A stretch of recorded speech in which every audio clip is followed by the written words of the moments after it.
If you want to pair headphones or any Bluetooth audio device, what you will want to do on your Nintendo Switch 2 is go down here to System Settings. Then, go down to Bluetooth Audio, select it, and select Add Device right here. Once selected, take your headphones, take it out of their box, and set them in pairing modes.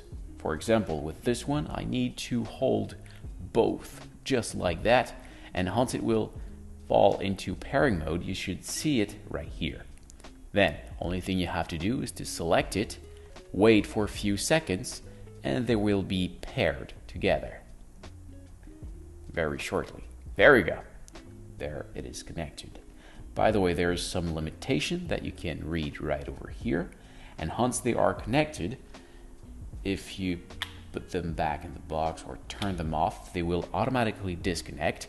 And if you make them available, they will also, in a bit more seconds, reconnect to it. You should see it very shortly right here, like that. Then you can control the volume like you would with the console, just like that.